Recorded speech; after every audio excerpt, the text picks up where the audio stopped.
Hey, what's going on guys? Derek here from Foxtrot Hunting Company, and in today's video I'm going to compare the Lone Wolf Custom Gear Pocket Arm to the 4th Arrow Micro Triple Arm.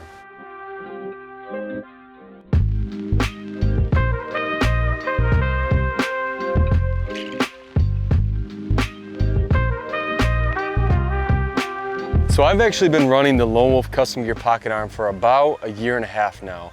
And as you can see, I've made mods to both arms. So let me start with the Lone Wolf Custom Gear Pocket Arm. So this arm retails for $250. I believe they say it has a 29-inch reach, and it weighs in at like I think 1.6 pounds with everything included. So really the reason I'm making this video is because I've ran this arm for a little while, and I was always between these two arms trying to find the perfect mobile hunter camera arm. But there's a few things about the Micro Triple Arm that kind of held me up until recently. So I wanted to make a video comparing them both. I've watched videos on them separately, but I don't think I've seen a video that kind of stacks them up against each other in one video. But anyways, I've been running this for a year and a half, and some of the mods that I've made are, I stealth stripped the whole thing, which I have a stealth stripping problem, so I put that on all my gear just to minimize noise and the possibility of something clanking. The other update I made is I bought the Genesis 3D bracket here. When I was running this arm last year, one thing I noticed is that when I tried to cam down the arm or really tighten it down, the base would want to kick left or right on me. So I think I bought this bracket from them for $10 to $15, and it's really helped avoid that kick left or right when you try and tighten down the arm. The other thing I did is I took one of my extra Lone Wolf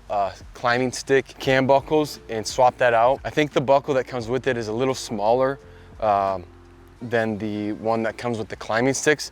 So I actually upgraded the buckle to be more, to cover more distance and bigger trees. So those are some of the mods that I've made on the Lone Wolf Custom Gear Pocket Arm.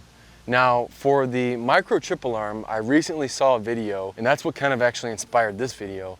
I saw a video from One Time Outdoors where he made a few modifications that now allow this arm to function just like the Lone Wolf Custom Gear Pocket Arm. So it might seem a little weird right now because this looks very similar, but directly from 4th Arrow, this arm does not come like this. If you look at other videos, this arm has a different configuration to where when you have it fully extended, this is actually in line with this longer first arm here, the first section, which causes some issues and is one of the biggest complaints of this arm from the manufacturer, is that you can't pack it down like this unless you do this mod. So this guy's a genius. I'll link the video in the description and pop it on the screen. But I actually did this mod a few days ago, and it's been working perfectly. You don't need a whole lot of tools. I think you need a 9/16 wrench. You do have to tap a hole into one of these. You need a couple nylon washers and a drill bit and a drill. I think is really all you need if I remember correctly. But so I'm a big believer in this mod, and this guy's a genius for coming up with this. Again, I'll link in the description how he does a really good step-by-step tutorial on how to make this mod.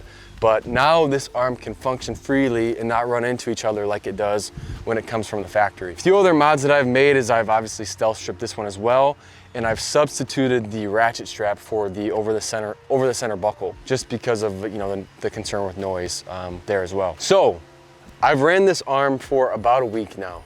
And to be honest with you, I think this Lone Wolf Custom Gear Pocket Arm is probably sufficient and an amazing arm for 95% of guys that want to self-film. It says it's rated for 5 pounds, which my current camera setup, which I'll show you here in a minute, is now roughly 4.5 pounds. I kind of beefed up my setup this year. But last year I was running a lightweight DSLR camera, and this arm was honestly perfect for most of those scenarios. But if you're willing to make a couple mods, switch out the ratchet for the OCB buckle, it doesn't get much better than this arm.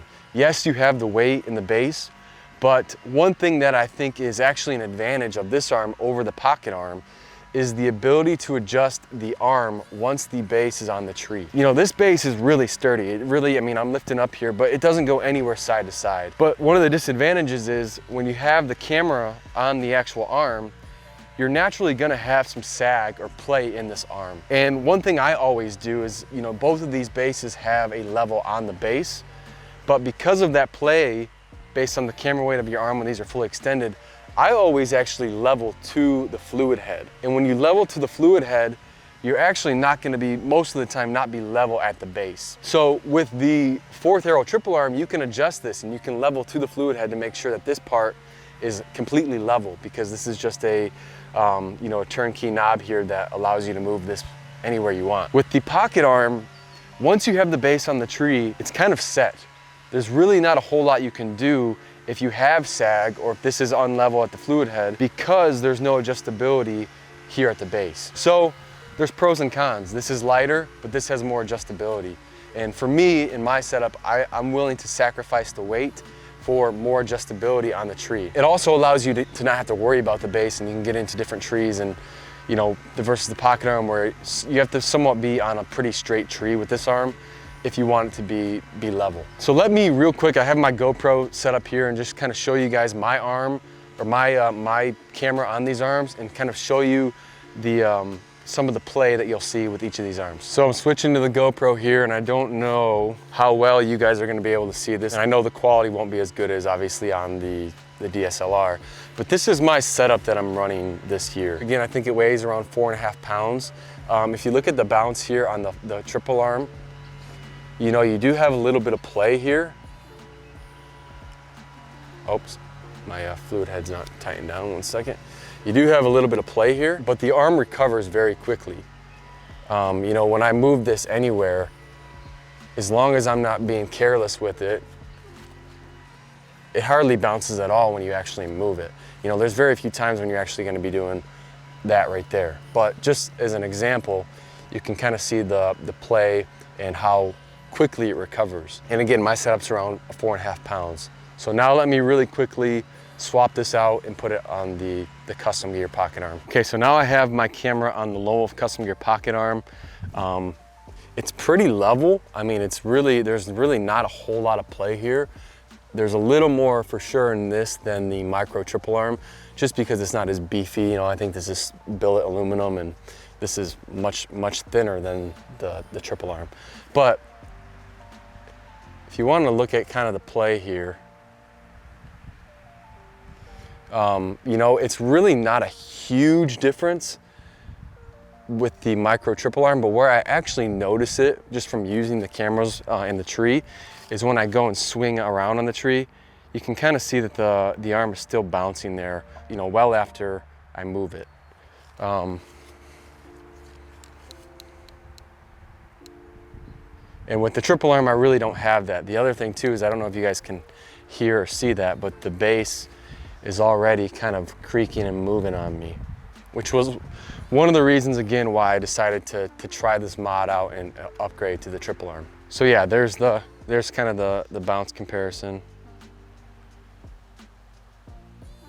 So it's really not a whole lot there. Again, where I notice it is when you're kind of swinging the arm around the tree, the bounce seems to kind of ring out, versus the triple arm, when you're making those movements, it's pretty much dead right away. So let me get my camera back on the thing so I can finish this video. Which one do I think is better for the mobile hunter, having used both now? To be honest with you, I think they're both great arms. I think they both serve different purposes. I think the Lone Wolf Custom Gear pocket arm, if you're running a setup that's in the 2 to 3 pound range, any of those Sony Handycams or just a camcorder in general, I think this arm is awesome. I think it's a great option for that. It's super lightweight, 1.6 pounds. If you do some of these mods, you get the bracket here, I think you're gonna be really happy with this arm. And the fact that it just fits in your backpack, you know, your cup holder, and that's everything, is amazing to me for the functionality. And then for the triple arm, if you're a guy that is a little more complex with your setup, you have the external monitor like I do, and you're just kind of running some different lenses on a DSLR that may cause, you know, some weight issues, I would go with the triple arm. But I wouldn't buy this arm, honestly, if I didn't make these mods. So the caveat is, if you're willing to make these mods with the OCB buckle and the, you know, the reconfiguration of these arms, I think this is the best arm out there. But the way it comes from 4th Arrow, to me, is the whole reason why I didn't buy it in the first place. So, as is, I think it's an amazing arm. You know, this arm's rated for 10 pounds. My setup right now is 4.5 pounds, so I still have plenty of room to go. And to be honest with you, I just feel much more secure with this camera arm for my setup. And on top of that, the adjustability at the base of the tree and not having to worry about this like you do with the pocket arm, is big in my opinion. So I like both. And for my setup, I'm definitely going with a triple arm, but if you have a lightweight setup, I think the pocket arm does plenty good as well. So I hope that was helpful. I know that I, was kind of between these two arms when I was first making the decision to find a mobile arm, and I've used both now. So I hope that helped you, if you're making the decision to buy one of these. I hope that kind of helped determine, based on your setup, which one you think is better for you. And as always, let me know if you have any comments or questions in the comment section below. Thank you guys for watching, and as always, shoot straight, stay still.